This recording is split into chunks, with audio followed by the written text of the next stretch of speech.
In the thick woodlands of upstate New York, 143 unmarked graves were unearthed in 1862 beneath the floorboards of a forsaken church. Local authorities recorded that every skeleton displayed evidence of deliberate torture. Fractured bones that had healed prior to death, signs of repeated near drowning, and strange etchings carved into their bones. For over 160 years, federal files concerning the Church of the Pure Spirit stayed classified, accessible only to those holding special clearance.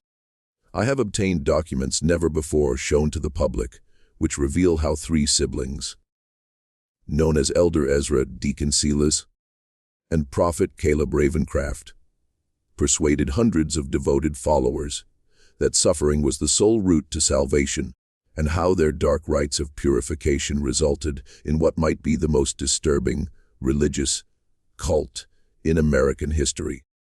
The modest settlement of Ravenwood in upstate New York was largely unremarkable during the early 19th century. Tucked between rolling hills and dense forests, about 40 miles north of Albany, it housed roughly 300 souls who earned their livelihoods through farming, logging, and trade with neighboring towns.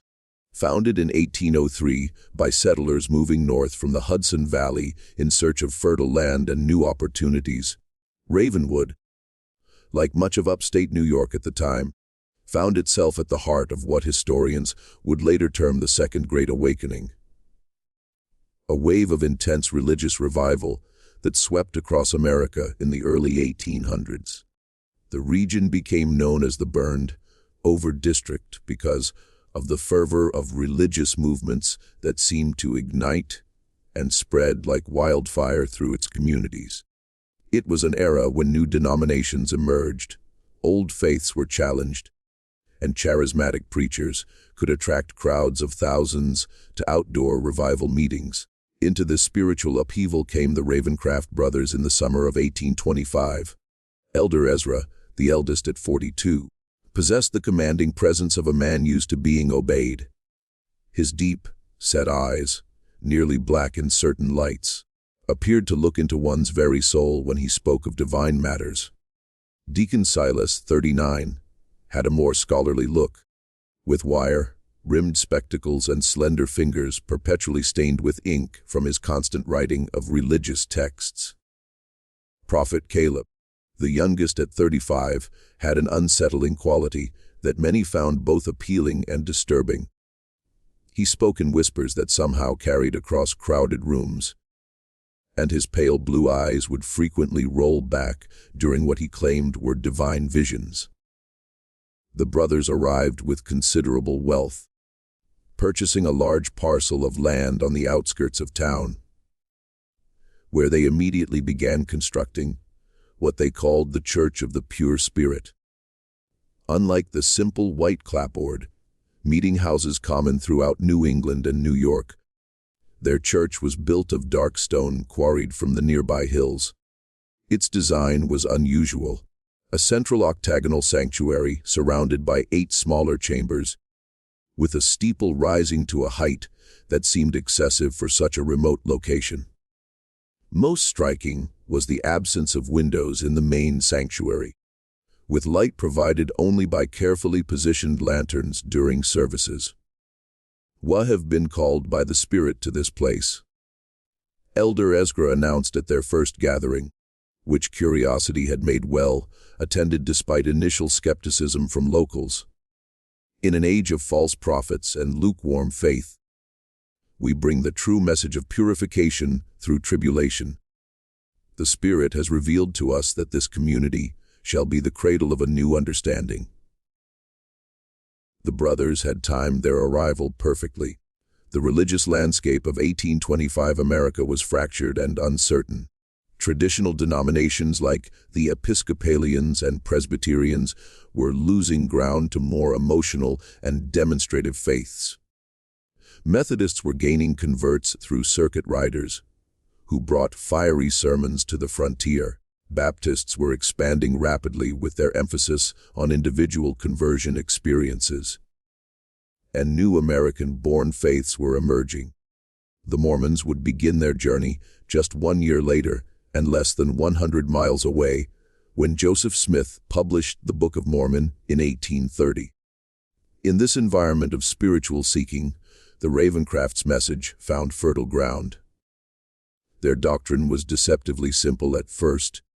True salvation could only be achieved through suffering that burned away sin and impurity. They cited biblical passages about refinement through fire and Christ's suffering on the cross. But what set their teaching apart was the literal interpretation. Physical suffering was not just metaphorical, but necessary for spiritual cleansing. The flesh is the vessel of sin. Deacon Silas would explain during early sermons, his voice measured and reasonable. Therefore, the flesh must be tested, tried, and purified through tribulation. Only when the body has been broken can the spirit truly soar. Their congregation grew steadily through that first year.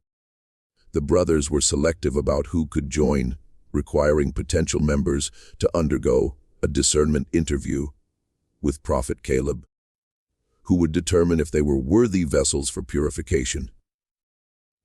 Those accepted were predominantly from 3 groups: the desperately poor, seeking community and purpose; the deeply troubled, seeking redemption from past sins; and the wealthy, seeking spiritual experiences beyond what traditional churches offered. Margaret Wilkins was among the first converts, a widow who had lost her husband and 2 children to scarlet fever the previous winter. She had been contemplating ending her life when she encountered Elder Ezra in town. He looked at me as though he could see my thoughts. She wrote in a journal later, discovered by federal investigators. He told me my suffering had meaning, that it was preparing me for a greater purpose. For the first time since burying my family, I felt something other than despair. By 1827, the Church of the Pure Spirit had grown to nearly 100 members. Some lived in simple dwellings constructed around the church, while others maintained homes in Ravenwood, but spent most of their time at the church compound. The Ravencrafts encouraged members to donate their property and savings to the church, explaining that worldly attachments prevent spiritual elevation. The most devoted followers were invited to become vessels of the Spirit, a special status that required them to undergo more intensive purification rituals. These early ceremonies were relatively mild compared to what would come later. Extended fasting, night-long prayer vigils, and rituals involving ice, cold water, that symbolized the drowning of the sinful self. What few outsiders realized was how methodically the Ravencrafts were escalating the intensity of these practices. Like the proverbial frog in slowly heating water, their followers were being conditioned to accept increasingly extreme forms of purification without recognizing the dangerous path they were traveling. By 1829, when construction began on an extensive network of chambers beneath the church, the Ravencrafts had established complete control over their followers' lives, thoughts, and bodies. The stage was set for darkness to descend upon the Church of the Pure Spirit. As Prophet Caleb reportedly told his brothers in a private meeting documented years later, "The sheep have been gathered. Now begins the true work of the shepherd." The people of Ravenwood would soon discover that the Ravencraft Brothers' definition of shepherd had little to do with protection and everything to do with sacrifice. The transformation of the Church of the Pure Spirit from an unusual but seemingly benign religious community to something far more sinister can be traced to a specific date. December 21st, 1829, the winter solstice, the longest night of the year. What occurred that night would later be referred to in secret church documents as the First Ascension, and would establish the pattern for the horrors that followed. The day began with an announcement from Elder Ezra that Prophet Caleb had received a profound vision during the night. The entire congregation was summoned to the church for what was described as a revelation of the next level of purification. As darkness fell and the temperature dropped below freezing, nearly 150 followers filled the windowless sanctuary, which was illuminated only by 12 large candles, positioned at the points of an enormous pattern carved into the wooden floor, a spiral that wound inward toward a central platform. Thomas Hartford, a blacksmith who had joined the church 6 months earlier following the death of his wife, later escaped and provided testimony about what happened next. According to Hartford, Elder Ezra addressed the congregation with unusual intensity, his voice rising to a fever pitch as he described how their previous purification rituals had been merely preparation for the true cleansing. Brothers and sisters, Elder Ezra proclaimed, "We have been patient shepherds, guiding you gently toward understanding, but the Spirit grows impatient with our progress. Tonight, Prophet Caleb has been shown the true path to salvation, and it requires greater courage than we have yet demanded." At this point, Prophet Caleb emerged from one of the side chambers. Witnesses described him as appearing transformed, his skin unnaturally pale, his movements jerky and uncoordinated. His eyes rolled back to show only whites. He began to speak in what he claimed was the tongue of angels. A series of guttural sounds and high-pitched wails that echoed through the sanctuary.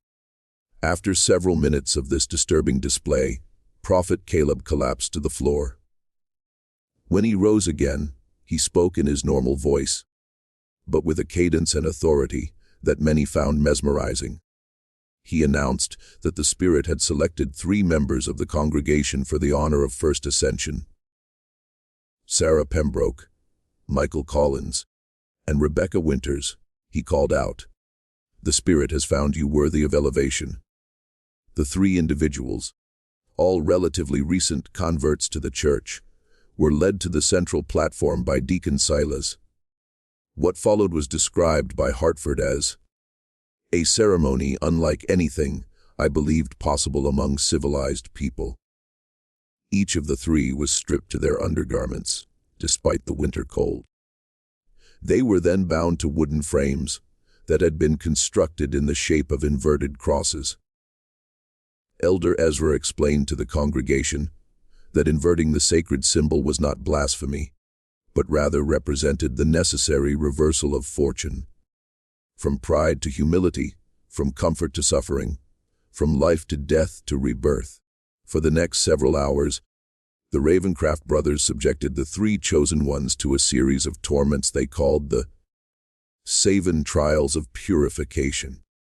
First came the trial of air, in which wet cloths were placed over their faces, while water was slowly poured over them, creating the sensation of drowning. Then came the trial of earth, where soil from the church grounds was packed around their bodies up to their necks, effectively burying them alive for short periods. The trial of fire involved heated metal implements pressed briefly against their skin, leaving burn marks in specific patterns. The trial of water saw them repeatedly submerged in ice, cold water until they lost consciousness, then revived. Hartford's testimony becomes fragmented when describing the final 3 trials, as he admitted to having vomited and nearly fainted during the proceedings. What is clear from multiple accounts is that throughout these tortures, the 3 victims were encouraged to embrace their suffering as divine blessing. Whenever they screamed in pain, the congregation was instructed to chant, "Through suffering comes purity. Through purity comes elevation." A most disturbing was the congregation's response. Hartford reported that while some members wept quietly or looked away, many appeared entranced, watching with expressions of reverence or ecstasy. The Ravencrafts had spent years conditioning their followers to associate pain with spiritual advancement. And now that conditioning bore its terrible fruit. Near dawn, when the 7 trials were complete, the 3 victims hung limp on their frames, barely conscious but still alive. Elder Ezra announced that they had been emptied of sin and were now ready to be filled with the pure Spirit. What happened next would haunt those who witnessed it for the remainder of their lives. Prophet Caleb approached each victim and placed his hands on their heads, whispering into their ears. According to Hartford and one other witness, who later spoke to authorities, the 3 victims suddenly convulsed violently, their bodies arching against their restraints with such force that bones could be heard breaking. Their eyes flew open, bulging and bloodshot, and they began speaking in the same strange language Prophet Caleb had demonstrated earlier. By sunrise, all 3 had died. Elder Ezra proclaimed them successfully ascended and declared that their souls had been so thoroughly purified that they had been accepted directly into heaven. Bypassing judgment, their bodies, he explained, were merely empty vessels now to be revered as holy relics. The 3 corpses were not buried immediately. Instead, they were placed in one of the newly constructed chambers beneath the church, laid out on stone slabs where congregation members could view them and pray for similar elevation. According to church records later seized by authorities, these were the first of what would eventually become hundreds of bodies stored in the catacombs beneath the Church of the Pure Spirit. The morning after the first ascension, several congregation members quietly packed their belongings and fled Ravenwood. Thomas Hartford was among them, though he would not speak of what he had witnessed for many years, believing no one would believe such horrors possible in Christian America. Those who remained became even more devoted to the Ravencrafts and their twisted doctrine. The brothers had crossed a threshold into murder, disguised as religious ceremony, and found that their control over their followers was not diminished but strengthened. Within the Church of the Pure Spirit, death had become sacrament. As Prophet Caleb reportedly told his brothers after the ceremony, in a conversation later recounted by a church elder who eventually turned state's evidence. Now we have shown them the true face of God, and they did not turn away. There is nothing they will not accept from us now. He was right. The first ascension marked only the beginning of the atrocities at the Church of the Pure Spirit. What followed would be 3 decades of escalating horror, hidden behind the respectable facade of religious devotion. In the years following the first ascension, the Church of the Pure Spirit underwent a transformation that went largely unnoticed by the outside world. From 1830 to 1845, the Ravencraft Brothers refined their methods and expanded their influence, developing both their theological justifications and their practical techniques for what they termed elevations. But what were in reality ritualized killings. The brothers were careful to maintain a veneer of respectability. The public face of their church emphasized charity, community, and spiritual renewal, themes that resonated perfectly with the ongoing religious revival sweeping through the burned-over district. Outwardly, they participated in the broader religious community, occasionally hosting gatherings where other preachers were invited to speak and making donations to causes such as temperance societies and orphanages. Behind this facade, however, the true nature of their operations grew increasingly complex and disturbing. The underground chambers, initially constructed as simple cellars, were expanded into an elaborate network of tunnels and rooms that extended far beyond the church's footprint. Local workers hired for the initial construction were replaced by devoted church members who could be trusted with secrets, and eventually the excavation was performed exclusively by vessels of the Spirit, followers who had proven their absolute loyalty. By 1835, the catacombs, as they came to be known among the inner circle, contained at least 7 large chambers and dozens of smaller alcoves. each serving a specific function in the Ravencraft's twisted theology. There was the Chamber of Preparation, where candidates for elevation were kept in isolation for days before their ordeal. The Chamber of Trials, where the 7 purification tortures were administered. The Chamber of Ascension, where the final fatal rituals took place. And most disturbing of all, the Chamber of Saints, where the bodies of the ascended were preserved.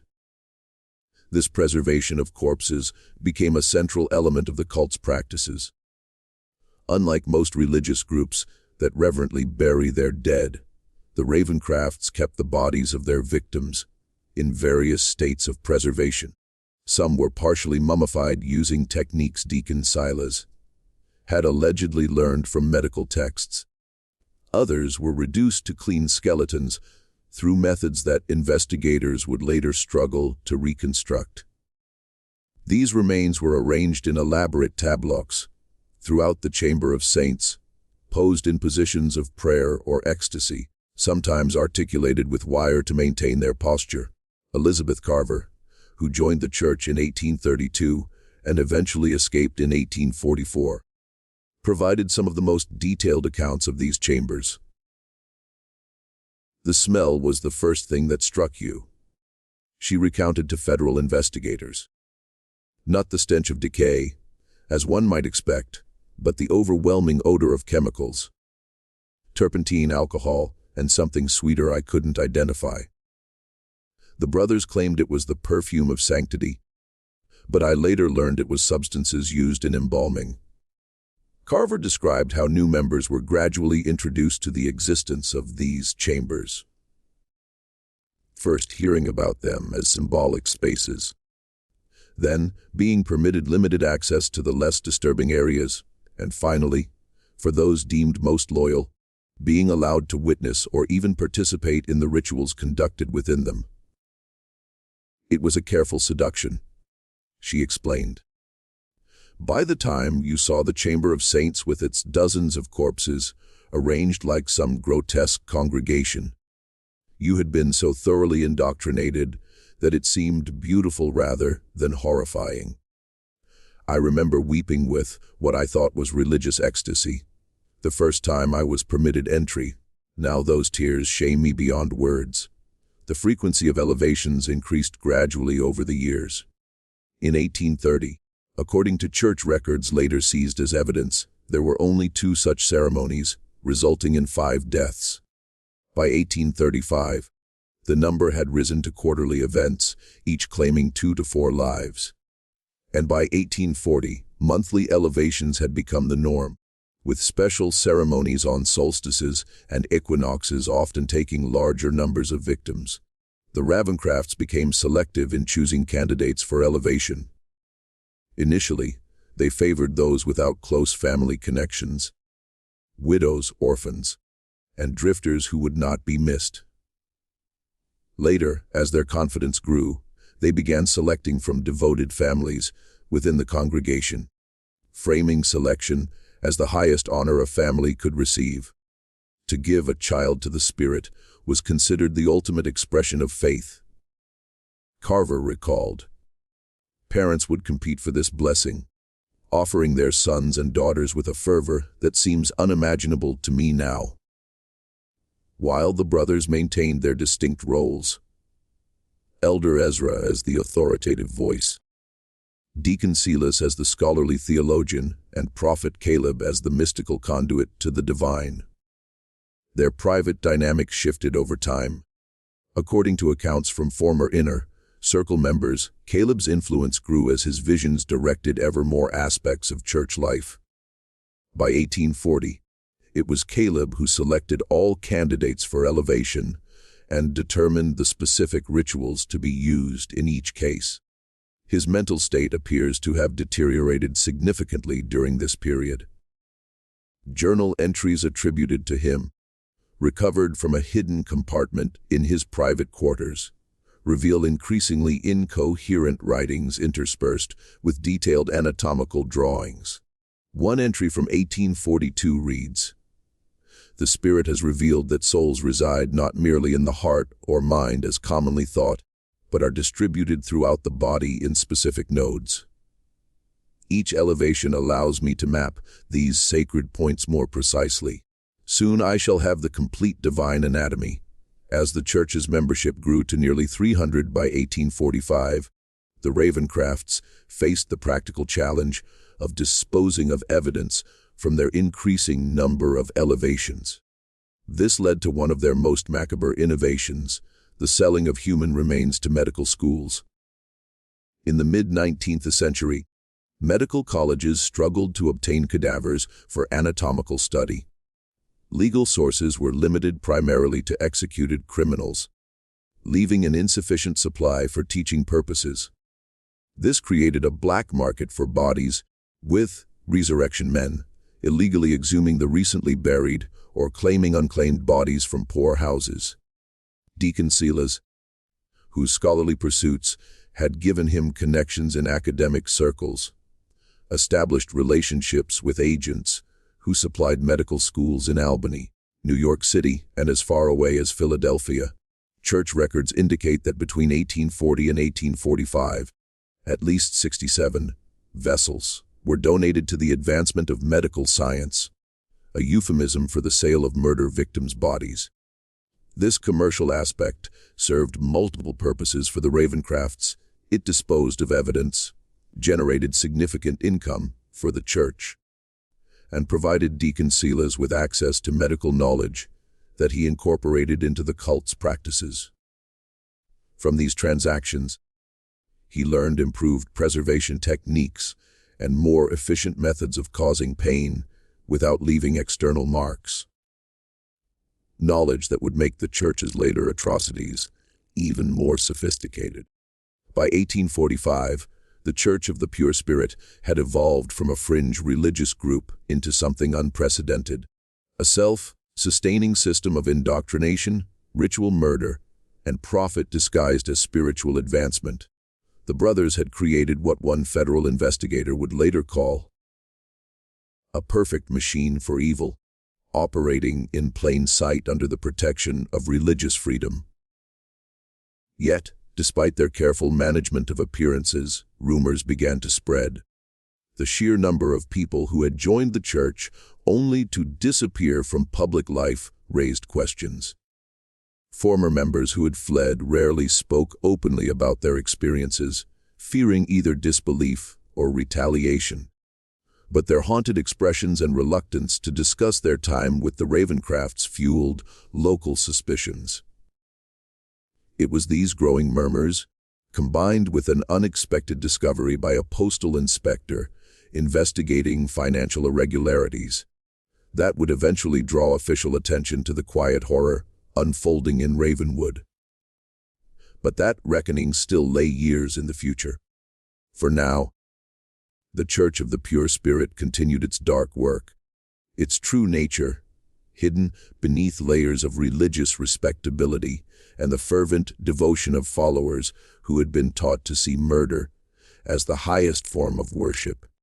Before we continue with the story of the Church of the Pure Spirit, if you're enjoying this dark tale of religious horror in America's past, make sure to subscribe to our channel and leave a comment telling us what state or city you're listening from. Your support helps us bring more of these forgotten historical nightmares to light. Now, let's return to the twisted world of the Ravencraft brothers. The public face of the Church of the Pure Spirit reached its zenith during the late 1840s. To the outside world, the Ravencraft brothers appeared to be successful religious leaders, riding the wave of the Second Great Awakening. Their compound had expanded to include not only the main church building and underground chambers, but also dormitories for single members, modest homes for families, workshops where church goods were produced, and even a small school for the children of followers. Visitors to Ravenwood often commented on the prosperity and orderliness of the church community. The Ravencrafts were particularly careful about who they allowed onto their property, generally limiting access to potential converts who had been carefully vetted, or to respected community figures they wished to impress. During these sanctioned visits, what outsiders saw was an industrious religious community, where members worked together, prayed together, and supported one another. What remained invisible was the web of psychological control, the nighttime rituals in the underground chambers, and the steadily increasing number of elevations. Also hidden was the growing wealth of the Ravencraft Brothers, amassed through donations from followers, the sale of human remains to medical schools, and various businesses operated under church auspices, but primarily benefiting the brothers. The first significant thread that would eventually unravel their carefully constructed facade appeared in 1847, when James Thornhill, a postal inspector investigating financial irregularities in several upstate New York communities, noticed unusual patterns in banking transactions connected to the Church of the Pure Spirit. Large sums deposited at irregular intervals, always in cash. Thornhill noted in his official report, amounts consistent with institutional deposits rather than individual banking. Transfers to medical colleges in Albany, Philadelphia, and Baltimore with vague notations regarding research donations. Thornhill's investigation might have remained focused solely on potential financial improprieties had he not encountered Martha Simmons, a former church member who had fled the community after witnessing her sister's elevation in 1846.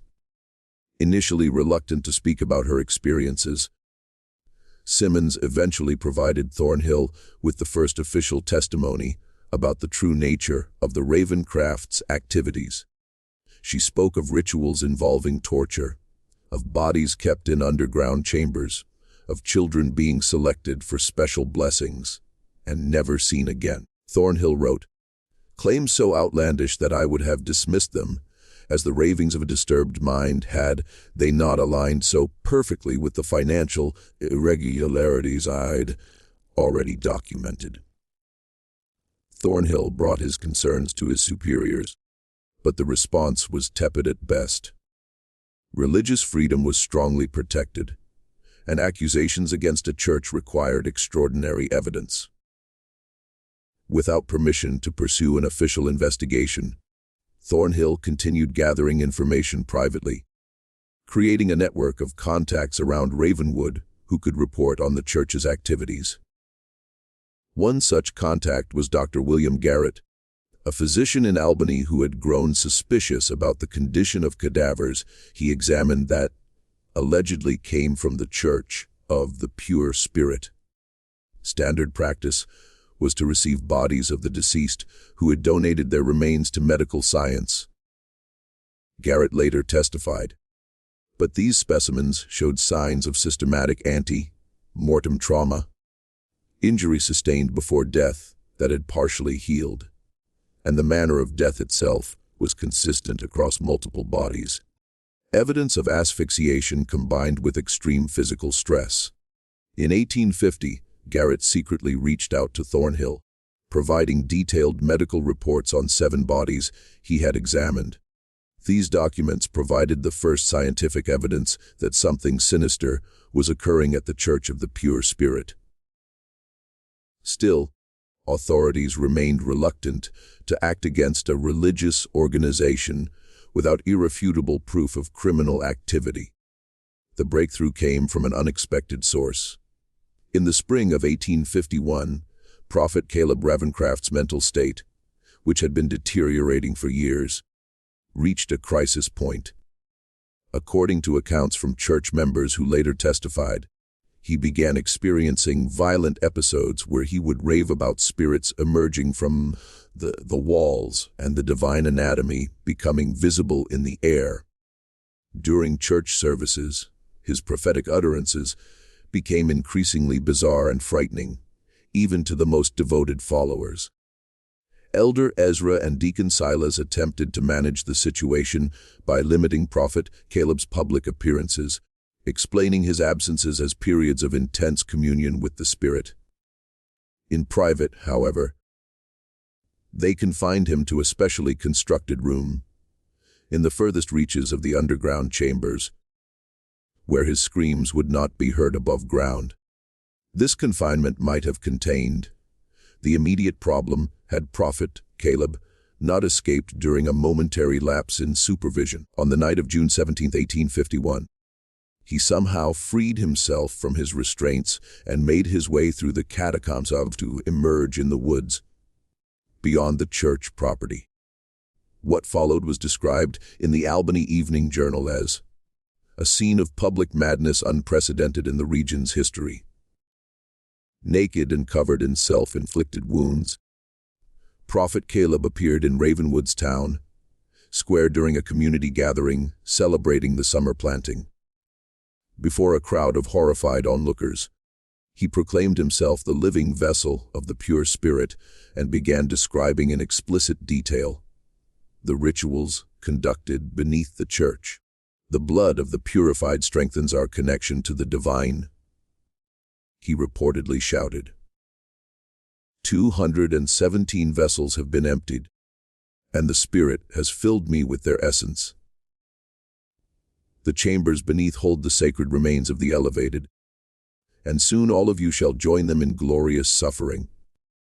Local authorities detained Prophet Caleb, initially believing him to be simply a dangerous lunatic. When he identified himself as one of the Ravencraft brothers, however, his ravings took on new significance. Thornhill, who had cultivated relationships with several local officials, was notified immediately. He arrived in Ravenwood the following day to interview Prophet Caleb. What he found was a man in the final stages of complete psychological collapse. Prophet Caleb alternated between periods of catatonic silence and frenzied confession, during which he provided details about the church's activities that corroborated earlier testimonies from escaped members. Most significantly, he drew detailed maps of the underground chambers, including locations of hidden entrances and the Chamber of Saints, where victims' remains were kept. Armed with this new evidence and Prophet Caleb's first-hand testimony, Thornhill finally secured authorization for an official investigation. However, word of Prophet Caleb's detention and subsequent questioning reached Elder Ezra and Deacon Silas before authorities could organize a proper search of the church grounds. What happened next demonstrated the brothers' ruthless efficiency in crisis management. Within hours of learning of Prophet Caleb's detention, they initiated what church records later revealed was a contingency plan called the Cleansing Flame. Members of the inner circle were dispatched to remove the most incriminating evidence from the underground chambers, particularly financial records and the most recently deceased bodies. Then, in a move that showed both desperation and calculated cunning, they orchestrated a controlled fire in the main church building.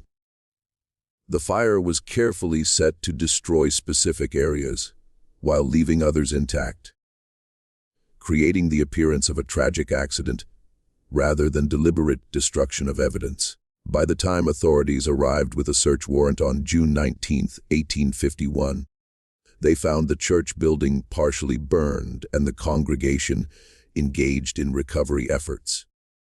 Elder Ezra greeted officials with apparent cooperation, expressing shock at his brother's mental breakdown and offering full access to the property. "It seems God has tested us doubly," he reportedly told investigators.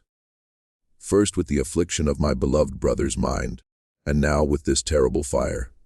But we shall rebuild, as faith must always rise from ashes." The investigation that followed was hampered not only by the fire damage, but by the brothers' meticulous preparation. The entrance to the main tunnel system had been collapsed in the fire, making access difficult. When excavation finally revealed the underground chambers, investigators found them partially flooded, a result of deliberately diverted water from a nearby stream. Many rooms had been emptied of their contents with evidence of hasty removal. Nevertheless, enough remained to confirm the most disturbing aspects of Prophet Caleb's confession. In chambers that had escaped both fire and flooding, investigators discovered specialized restraints, tools modified for torture, and chemical compounds used in embalming. Most damning was the Chamber of Saints, where, despite efforts to remove evidence, dozens of human remains were found in various states of preservation. The scene defies adequate description, wrote federal investigator Daniel Blackwood in his official report. Skeletal remains arranged in poses of supplication, partially preserved corpses seated, as though participating in some macabre congregation, and most disturbingly, small chambers containing the remains of children, positioned as though at play, but bearing clear evidence of violent deaths. The discovery shocked even hardened investigators. Newspaper accounts, though heavily censored due to Victorian sensibilities, conveyed enough details to create widespread horror. The Albany Evening Journal's headline on June 25, 1851, reads simply, "House of Worship Revealed as Charnel House. Brothers accused of unspeakable acts in the name of religion." As authorities worked to identify the remains and determine the full extent of the Ravencraft's crimes, Elder Ezra and Deacon Silas maintained their innocence. They claimed that Prophet Caleb had conducted his activities in secret, without their knowledge or approval, and expressed shock and dismay at the discoveries. Given their careful compartmentalization of church operations, this defense might have carried some weight had it not been for one final damning piece of evidence. In a hidden compartment beneath Deacon Silas's personal quarters, investigators discovered a leather-bound ledger documenting every elevation from 1829 to 1851. The book, written in Deacon Silas's distinctive handwriting, contained names, dates, descriptions of methods used, and notations regarding the disposition of remains, including those sold to medical institutions. Most incriminating were entries, specifically attributing direction and participation to all three brothers, with special mention of Elder Ezra's role in selecting candidates for elevation. This ledger, combined with testimony from former members and Prophet Caleb's confession, provided overwhelming evidence of the brothers' guilt. On July 3, 1851, Elder Ezra and Deacon Silas Ravencraft were arrested on multiple charges of murder, fraud, and desecration of human remains. The case against the Ravencraft brothers would become one of the most sensational trials of the mid-19th century. Though much of the most disturbing evidence was kept from public view by authorities concerned about its potential impact on public morality and religious sensibilities. The investigation continued to uncover new horrors, expanding well beyond the events at the church itself to include the brothers' earlier activities and the full network of their operations. But even as the legal process moved forward, the darkest secrets of the Church of the Pure Spirit remained hidden, awaiting discovery by those who would continue to investigate long after the Ravencrafts had faced justice. As the investigation into the Church of the Pure Spirit deepened through the summer of 1851, authorities found themselves confronting a criminal enterprise far more extensive than initially believed. The Ravencraft brothers had created not merely a cult with aberrant practices, but an intricate system that extended tendrils into multiple aspects of American society: religious, medical, and financial. Elder Ezra and Deacon Silas remained in custody awaiting trial, while Prophet Caleb had been committed to the state lunatic asylum at Utica, deemed too mentally unstable to stand trial. Their followers, meanwhile, had scattered, some fleeing to avoid prosecution, others remaining in Ravenwood in a state of shock and disbelief, their entire worldview shattered by the revelations. Federal investigator Daniel Blackwood, assigned to lead the case, established a temporary office in Ravenwood to coordinate the sprawling investigation. As he pieced together evidence from church records, witness testimonies, and forensic examinations, a disturbing timeline emerged that stretched back even before the brothers' arrival in upstate New York. The Ravencrafts did not begin their crimes in Ravenwood. Blackwood wrote in a confidential report to his superiors in Washington. Evidence suggests similar activities in at least 3 previous locations dating back to 1817. In each case, they established a religious community, gathered vulnerable followers, and departed before authorities became suspicious. What distinguishes Ravenwood is not the nature of their activities, but their duration and scale.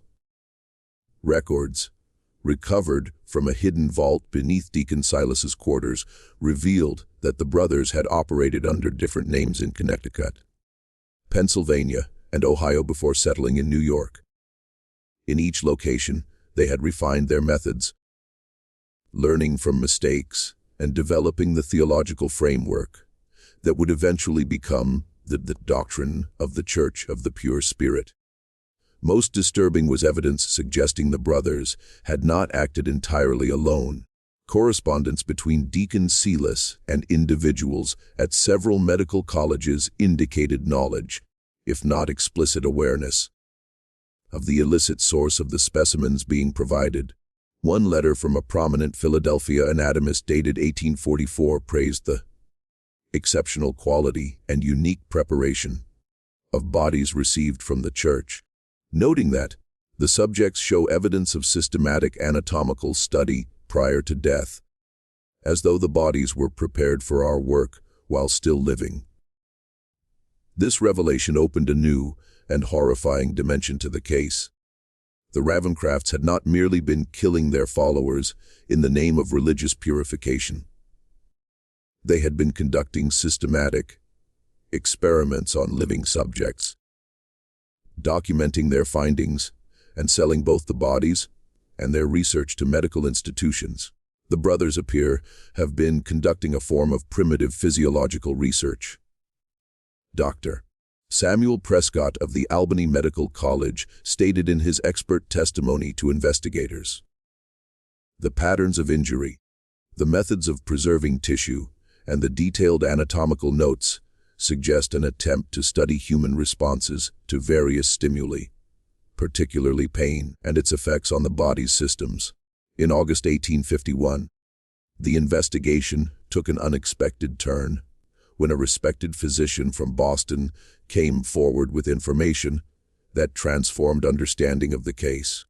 Dr. Jonathan Crane had been a student at Harvard Medical School in the 1820s, where he had briefly encountered a visiting lecturer named Simon Irving Wood, who presented controversial theories about pain responses and religious ecstasy. "I remember being disturbed by his methods and conclusions," Dr. Crane testified. He described experiments that seemed unethical, even by the standards of that time, and spoke of pain as a gateway to transcendent experience. I had dismissed him as a medical eccentric, but seeing the newspaper accounts of the Ravencraft case, I recognized not only the theories, but the man himself from the published sketches. Simon Irving Wood and Silas Ravencraft are undoubtedly the same person. This connection suggested that the religious doctrine of the Church of the Pure Spirit had not been merely a means of controlling followers or justifying murder, but rather that the religious framework had been constructed specifically to facilitate systematic human experimentation. The brothers had created a belief system that not only permitted but sanctified the very acts that served their research. As investigators followed this new line of inquiry, they discovered a hidden room beneath Deacon Silas's quarters that contained hundreds of notebooks, filled with detailed anatomical drawings, experimental protocols, and observations. The journals documented a grotesque research program spanning decades, with entries becoming increasingly scientific and less religious in their language as time progressed. Subject 157 maintained consciousness for 47 minutes after removal of hair redacted. Read one particularly disturbing entry from 1848. Heart continued functioning for 12 minutes beyond loss of consciousness. Vocalization patterns consistent with previous trials. Blood loss measured at approximately 1.7 liters. Results support hypothesis regarding sustainability of vital functions under extreme conditions. When this evidence was presented to Elder Ezra during interrogation, his facade of religious devotion finally cracked. According to transcripts of the interview, he laughed for nearly a minute before speaking. "You understand nothing," he reportedly told Blackwood. "The Spirit has many names. Some call it God, others science. We merely sought knowledge that others were too weak to pursue." The elevation of our followers was genuine. They contributed to understanding that will benefit mankind for generations. Their suffering had purpose. Their deaths had meaning. The discovery of the brothers' true motives sent shockwaves through the medical establishment. Several prominent physicians and medical schools that had received specimens or research from the Ravencrafts came under scrutiny, forcing a broader conversation about ethical standards in medical research and education. Meanwhile, as autumn approached, investigators continued the grim work of excavating the church grounds. Initial estimates of victims had been based on Prophet Caleb's claim of 217 vessels, but as the dig progressed, it became clear that the actual number was significantly higher. "We have identified remains of at least 276 individuals thus far," Blackwood reported in September. "Based on soil analysis and structural expansion of the underground chambers, we believe additional remains may be found beneath the adjacent property." The brothers appear to have been tunneling outward as their operation expanded. The investigation was further complicated by the discovery of correspondence suggesting that not all of the victims had been willing members of the church. Letters between Elder Ezra and various associates in nearby towns indicated a system for identifying and acquiring suitable subjects, predominantly travelers, immigrants, and others who would not be immediately missed. The red-haired Irishman who passed through last Thursday would make an excellent vessel. Read one such letter from a church member in a neighboring community. "No family, seeking work, strong constitution. I have directed him to Ravenwood with promise of employment at the mill. Expect his arrival by Saturday next." This evidence transformed understanding of the case from one of religious extremism, preying on willing followers, to something closer to organized abduction and murder for both profit and pseudoscientific research. The implications were disturbing not only for the scale of the brothers' crimes, but for the suggestion of a wider network of complicity. Just when we thought we'd seen it all, the horror in Ravenwood intensifies. If this story is giving you chills, share this video with a friend who loves dark mysteries. Hit that like button to support our content, and don't forget to subscribe to never miss stories like this. Let's discover together what happens next. The breakthrough that would ultimately reveal the full extent of the Ravencrafts' operation came in October 1851, when investigators located Samuel Parsons, who had served as the church's accountant from 1835 to 1849, before being replaced by a newer member. Living under an assumed name in western Massachusetts, Parsons had fled the church after discovering the true purpose of certain financial transactions. "I believed I was managing donations and legitimate business interests," Parsons testified after being granted immunity. "When I discovered entries for specimen preparation and research grants that corresponded with disappearances among the congregation, I began keeping private records. When Elder Ezra discovered my separate ledger, I was scheduled for special prayer counseling. a term I had learned meant selection for elevation. I fled that night with only the clothes on my back. Parsons provided investigators with detailed financial information from memory, including names of medical institutions that had paid for bodies and research, wealthy patrons who had funded the brothers' work, believing it to be legitimate scientific inquiry, and church members who had assisted in various aspects of the operation.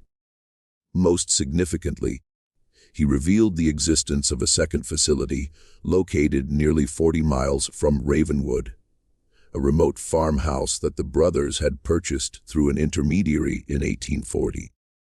According to Parsons, this location was used for special research that was kept separate, even from the inner circle of the church. Elder Ezra called it the garden. Parsons recalled, only he, Deacon Silas, and 2 trusted assistants ever went there. Supplies were delivered monthly: medical equipment, chemicals, specialized restraints, and occasionally selected subjects would be transported there. Always at night, none ever returned. When authorities located and searched the farmhouse, what they discovered exceeded even the horrors found beneath the church. The building had been converted into a sophisticated research facility with rooms designed for different types of experiments. Detailed records indicated that this location had been used primarily for long-term studies. Subjects kept alive for weeks or months, while various procedures were performed and documented. Most disturbing was evidence that the brothers had been particularly interested in the effects of their purification techniques on children. A separate building on the property contained small cells and equipment sized for juvenile subjects. Records indicated that at least 37 children, ranging in age from 4 to 16, had been held at the facility between 1840 and 1851. This discovery galvanized public outrage like nothing before. Newspapers that had been relatively restrained in their coverage now published lurid details, with the New York Tribune running the headline, "Monsters in Human Form, Ravencraft Brothers' Crimes Against Innocents Revealed." Public demonstrations demanded swift justice, and political pressure mounted for an exemplary prosecution. Elder Ezra and Deacon Silas, who had maintained a certain composure throughout earlier phases of the investigation, reportedly showed signs of breaking under the accumulated evidence. Prison guards noted that Elder Ezra had begun speaking to invisible presences in his cell, while Deacon Silas attempted suicide after being confronted with evidence from the garden. As 1851 drew to a close, the case against the Ravencraft brothers had grown from a local horror to a national sensation. The upcoming trial promised to be one of the most significant criminal proceedings in American history, with implications not only for the defendants, but for religious freedom, medical ethics, and the dark capabilities that could hide behind respectable facades. Yet, even as preparations for the trial progressed, Investigator Blackwood remained troubled by lingering questions. The brothers' activities spanned too many years and locations to have gone completely undetected. Their connections to medical institutions and wealthy patrons suggested a level of protection that seemed implausible without some form of official complicity, and the sophistication of their operation indicated resources beyond what church donations alone could provide. I am increasingly convinced that we have uncovered merely the visible portion of something far more extensive, Blackwood wrote in his personal journal in December 1851. The Ravencrafts are undoubtedly guilty of unconscionable crimes, but I cannot escape the suspicion that they were part of a larger enterprise, one that may continue to operate despite their apprehension. The question that haunts me is not whether justice will be served in this case, but whether the full truth will ever come to light. His concerns would prove prophetic in ways he could not have anticipated as the trial of the century prepared to begin in Albany in January 1852. The trial of Elder Ezra and Deacon Silas Ravencraft began on January 12, 1852, in Albany, New York, amid unprecedented security and public interest. The courthouse was surrounded daily by crowds numbering in the thousands, some traveling from as far as Boston and Philadelphia to witness proceedings in what newspapers had dubbed the trial of the unholy brothers. Inside the courtroom, the prosecution presented a methodical case that unfolded over 6 weeks, with over 100 witnesses providing testimony about various aspects of the Ravencrafts' crimes. Survivors of the church described the psychological manipulation and gradual indoctrination that had led them to accept increasingly extreme purification rituals. Medical experts detailed their examinations of recovered remains, confirming patterns of systematic torture and experimentation. Financial records demonstrated the brothers' profit from selling bodies and research. The most powerful testimony came from families of victims who described their loved ones' gradual transformation under the brothers' influence, ending with their disappearance or reported death under suspicious circumstances. Sarah Wilkinson, whose daughter Emma had joined the church in 1847 at age 16 and ascended 6 months later, spoke of receiving letters in her daughter's handwriting that grew increasingly strange before stopping entirely. The final letter said she had been selected for special blessing and that I should rejoice in her coming elevation. Wilkinson testified, "When I traveled to Ravenwood to see her, Elder Ezra told me she had been transported to their retreat for spiritual preparation and would not receive visitors. 3 weeks later, he informed me she had ascended to the pure spirit during a sacred ceremony. I was not permitted to see her body, which he claimed had been sanctified, and could not leave church grounds." Throughout the proceedings, the defendants' behaviors diverged dramatically. Deacon Silas appeared withdrawn, rarely making eye contact and speaking only to his attorneys in whispers. Elder Ezra, however, maintained an unsettling composure, often smiling during the most damning testimony and occasionally nodding as though in approval of the descriptions of his crimes. When the defense finally presented its case in late February, their strategy became clear. They would not deny the deaths or even many of the practices described, but would instead argue that the activities of the Church of the Pure Spirit were protected religious expression and that members had participated voluntarily. The Constitution of these United States guarantees freedom of religious practice, defense attorney William Hargrove argued.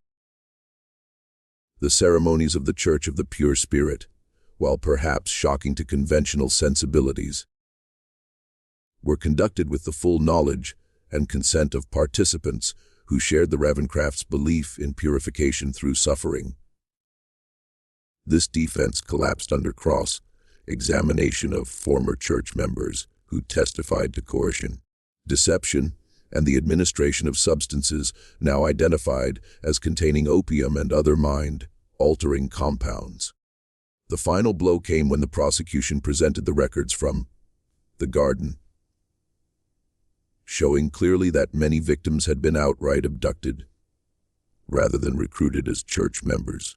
On March 2, 1852, with the trial moving toward its inevitable conclusion, Elder Ezra made a request that would transform the proceedings. He asked to testify in his own defense, against the strong advice of his attorneys. The judge, after considerable deliberation, allowed it. What followed was perhaps the most chilling courtroom testimony in American judicial history. For nearly 4 hours, Elder Ezra spoke without notes, delivering what amounted to a sermon on his beliefs and practices.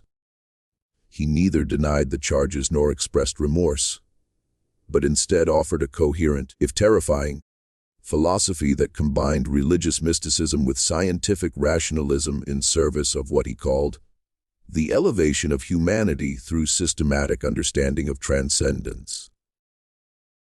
Death comes to all, he told the stunned courtroom. We merely gave it purpose.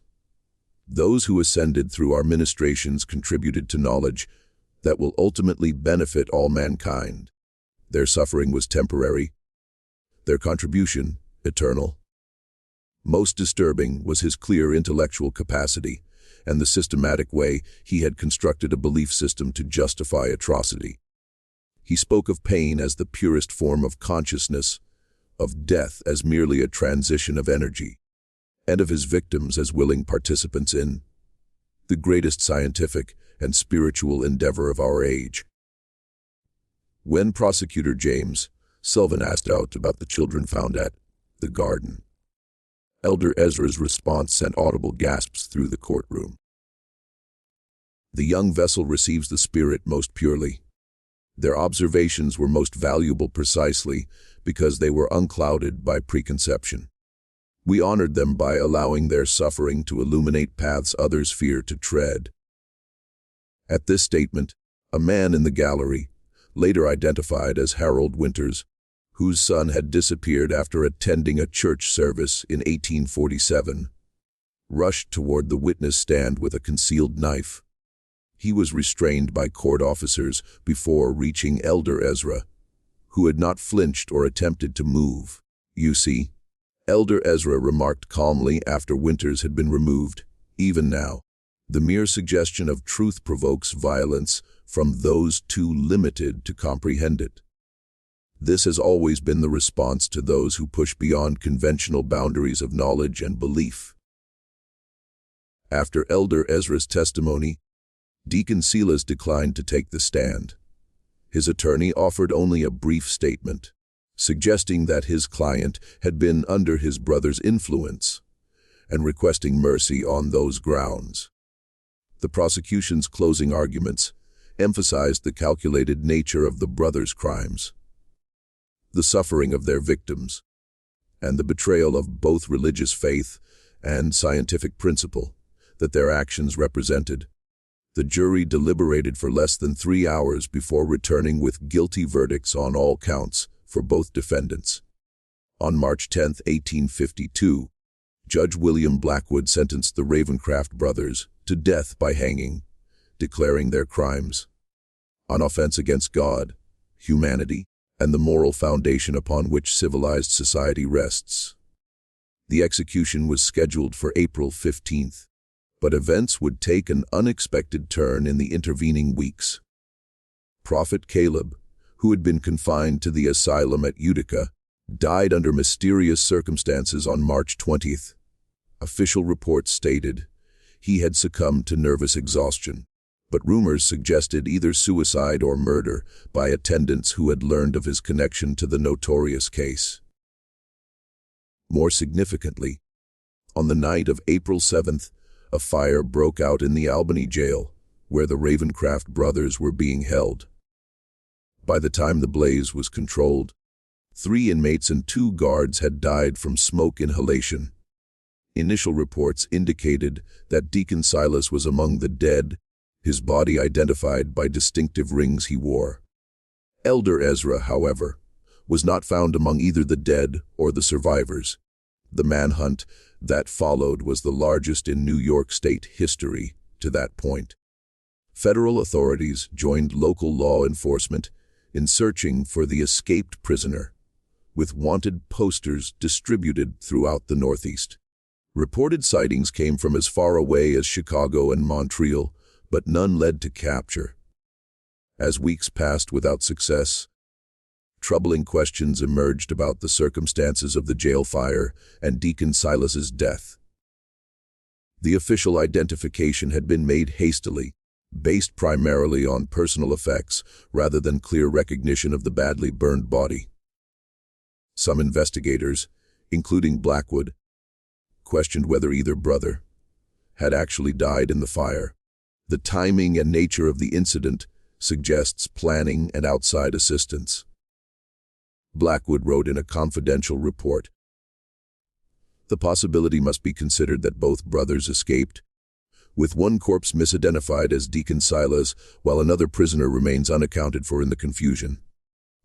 This theory gained credibility when investigators discovered that a substantial sum, nearly with 30,000, had been withdrawn from a bank and connected to the church just 2 days before a fire by an individual matching the description of David Thornton. One of the brothers' most devoted followers who had disappeared after their arrest. The most disturbing development came in June 1852, when a physician in Baltimore was found murdered in his home under bizarre circumstances. Dr. Edward Mitchell had been one of the medical professionals implicated in receiving specimens from the Church of the Pure Spirit, though he had cooperated with authorities and avoided prosecution. His body was discovered positioned in a manner identical to the elevated victims from the church, with a note pinned to his chest reading simply, "The Spirit sees all who betray its work." This killing, followed by similar murders of 2 other physicians with connections to the case over the next year, suggested that the brothers or their followers were systematically eliminating those who had assisted the investigation. Each victim was found arranged in the same ritual posture, each with a similar note, creating a wave of fear among those who had been involved in the case. By 1854, the official investigation had been scaled back, with Elder Ezra presumed to have fled the country. Occasional reports of religious groups with practices reminiscent of the Church of the Pure Spirit emerged from places as distant as New Orleans, St. Louis, and San Francisco, but none led to the recapture of the infamous preacher. Blackwood, who had been reassigned to other cases, but continued to investigate the Ravencrafts privately, became convinced that Elder Ezra had not merely escaped, but had reconstituted his operation in some new location, perhaps with the assistance of a network of followers more extensive than initially believed. The Ravencraft case represents not the end of a criminal enterprise, but merely its exposure.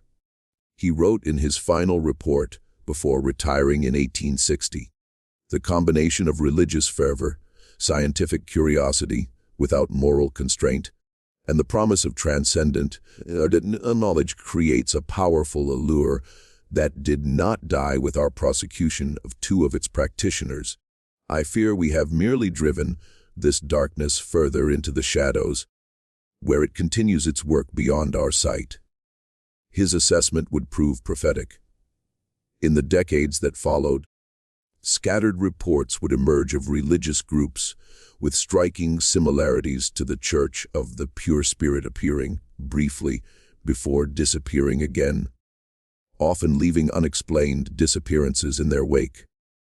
None were directly linked to Elder Ezra Ravencraft, yet the pattern suggested his influence lived on.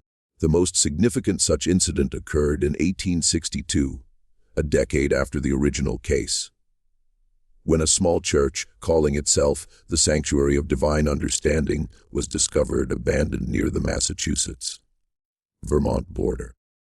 Local authorities investigating reports of strange noises and lights found an empty building with a hidden cellar, containing evidence of recent ritual activities, consistent with the Ravencraft's practices. Most disturbing was a journal recovered from the site, written in handwriting experts would later confirm matched Elder Ezra's known script. The final entry, dated just 3 days before the discovery, read, "The work continues as it must. Each vessel contributes to understanding. Each elevation brings the final revelation closer. 100 years from now, when the full truth emerges, all will recognize our sacrifice as the foundation of a new age of understanding. The Spirit is patient. So too must be its servants." Whether this represented Elder Ezra's final testament or merely another disappearance before resurfacing elsewhere remains unknown. No confirmed sighting of him was ever recorded after the Albany jail fire, leaving his ultimate fate as one of the great, unsolved mysteries of American criminal history. The official investigation into the Church of the Pure Spirit and the Ravencraft Brothers formally concluded in 1862 with the discovery of the abandoned sanctuary of divine understanding and the journal attributed to Elder Ezra. Federal authorities, stretched thin by the demands of the Civil War, classified the case as resolved. Despite the lack of certainty regarding Elder Ezra's fate, the physical evidence from both Ravenwood and the subsequent sites linked to the brothers was consolidated in a special archive within the Department of Justice, accessible only to officials with specific authorization. This collection, including journals, ritual implements, financial records, and anatomical drawings, remained largely unexamined for decades, a testament to the government's discomfort with the brothers' legacy. In the communities affected by the Ravencrafts, the process of healing and reconciliation proceeded slowly. Ravenwood itself never fully recovered from its association with the notorious case. The church property was seized by the state, the buildings demolished, and the land left vacant. Many residents relocated rather than live with the stigma of connection to what newspapers had called the American House of Horror. Those who had lost family members to the brothers, the Levations, formed a support society that eventually expanded to include survivors of similar experiences elsewhere. This group, initially called the Assembly of Reconciliation and later known simply as the Assembly, dedicated itself to identifying and exposing religious practices that crossed the line into exploitation or abuse. The most profound and lasting impact of the Ravencraft case, however, emerged in the field of medical ethics. The revelation that respected medical institutions had knowingly or unknowingly benefited from the brothers' crimes prompted the first serious national conversation about the sourcing of cadavers for medical education and the ethical boundaries of research. In 1855, the American Medical Association adopted its first formal code of ethics regarding anatomical specimens, requiring documentation of legal acquisition for all bodies used in teaching or research. This was followed in 1858 by legislation in several states, establishing stricter regulation of medical schools and anatomical research facilities. Dr. William Harrison, who had been instrumental in bringing the Ravencrafts' connections to medical institutions to light, became a leading advocate for ethical reform. His 1860 treatise on the moral imperative in scientific inquiry directly addressed the Ravencraft case, arguing that knowledge obtained through cruelty is itself corrupted at its source, and that science divorced from humanity's moral compass inevitably leads to atrocity disguised as progress. The brothers' fusion of religious doctrine and pseudoscientific research had exposed vulnerabilities at the intersection of faith, science, and authority. Vulnerabilities that American society would continue to grapple with long after the specific details of their crimes had faded from public memory. Throughout the latter half of the 19th century, rumors persisted about Elder Ezra's survival and continued activities. Reported sightings placed him in locations ranging from California gold mining camps to New Orleans spiritual societies to European medical conferences. While none were confirmed, the persistence of these accounts reflected the deep impression his particular brand of charismatic malevolence had left on the American consciousness. More concrete was the evidence of the brothers' continuing influence through followers who had escaped prosecution. Between 1865 and 1890, authorities identified at least 7 small religious groups in different parts of the country that incorporated elements of the Church of the Pure Spirit's doctrines and practices. While none reached the scale or extremity of the original, their existence suggested that the brothers' ideas had taken root beyond their direct control. The most significant such group was discovered in 1879 in rural Missouri, where a charismatic preacher, calling himself Brother Elijah, had established a small community centered on the concept of transcendence through tribulation. When local authorities investigated reports of concerning activities, they found ritual implements and journals directly referencing the Ravencraft's teachings. Brother Elijah, later identified as Thomas Whitfield, a former inner circle member of the Church of the Pure Spirit, took his own life rather than face arrest. The final confirmed chapter of the Ravencraft saga came in 1899, when a collection of papers was anonymously donated to the Harvard Medical School library. The materials contained in a locked iron box included extensive journals, anatomical drawings, and experimental notes spanning from 1852 to 1898, the year preceding the donation. Handwriting analysis confirmed that the most recent entries were in Elder Ezra's hand, though showing signs of advanced age. The final entry, dated December 31, 1898, read, "As the century draws to its close, so too does my work in this vessel. Age has finally accomplished what the law could not. I go now to join the pure spirit, content in knowing that the seeds we planted have taken root and will flower in ways we could only imagine. The next generation of seekers will build upon our foundation, finding new methods for the great work of transcendence." The suffering was necessary. The knowledge remains. The spirit continues. Whether this represented Elder Ezra's genuine final testament or an elaborate hoax has never been definitively established. If authentic, it would indicate that he had survived to the age of 115. Unlikely, though not impossible, longevity. More significant than the question of authorship, however, was the fact that the journals contained detailed experimental protocols and observations that appeared to have influenced certain legitimate medical research in the early 20th century, suggesting that elements of the brothers' work had indeed infiltrated mainstream science despite their horrific methods. Harvard officials, upon recognizing the nature of the materials, immediately sealed them from public access. In 1902, after consultation with federal authorities, the collection was transferred to a secured government archive, where it remained classified until 1972, when limited access was granted to scholars researching the history of medical ethics. The site of the original Church of the Pure Spirit in Ravenwood remained vacant until 1923, when the state of New York designated it a restricted area, fencing the property and posting warnings against trespassing. Local legends claimed the ground was cursed, with stories of strange lights, unexplained sounds, and feelings of overwhelming dread reported by those who ventured too close to the perimeter.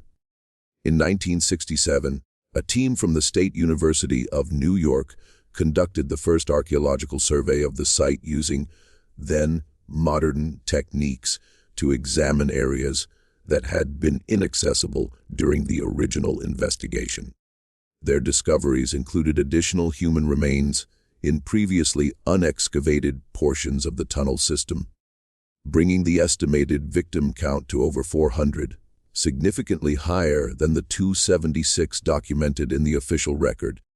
Most disturbing was the discovery of a sealed chamber containing remarkably well-preserved documents that appeared to outline plans for expansion beyond Ravenwood.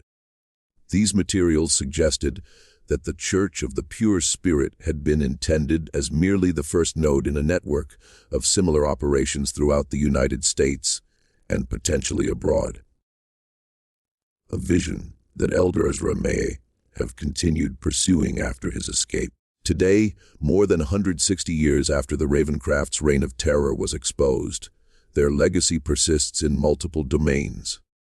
In religious studies, they represent an extreme example of how charismatic leadership, incremental normalization of deviant behavior, and the human desire for transcendent meaning can combine to enable atrocity. In medical ethics, Their case continues to be cited as a foundational example of the necessity for moral boundaries in scientific inquiry. In criminal psychology, they stand as early examples of organized, systematic killers who operated under the protection of respected social institutions.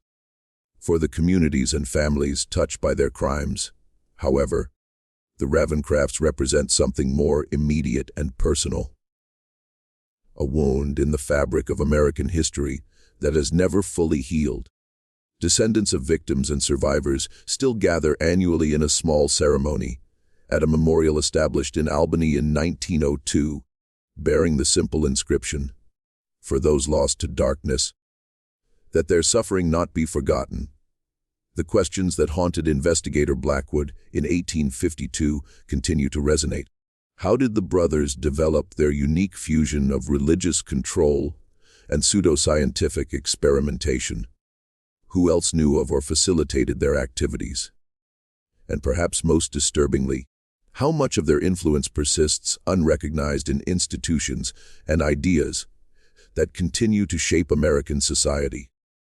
The true horror of the Ravencraft case lies not merely in the brothers' grotesque acts, but in the recognition that their story represents not an aberration, but a dark possibility inherent in the human capacity for both reverence and cruelty. Their legacy stands as a warning about the dangers when charisma, authority, and ideology combine to override our most fundamental moral constraints. In the dense forests of upstate New York, the land where the Church of the Pure Spirit once stood remains empty, the earth still scarred by foundations that no amount of time seems able to completely erase. Local residents say that even now, on particularly still nights, the area is marked by an unnatural silence, as though something in that soil continues to absorb sound, light, and warmth, hungry for the human suffering that once fed it so abundantly. This mystery shows us how thin the veneer of civilization can be when authority figures twist faith and science to serve their darkest impulses. What do you think of this story? Do you believe everything was revealed? Leave your comment below. If you enjoyed this tale and want more horror stories like this, subscribe, hit the notification bell, and share with someone who loves mysteries.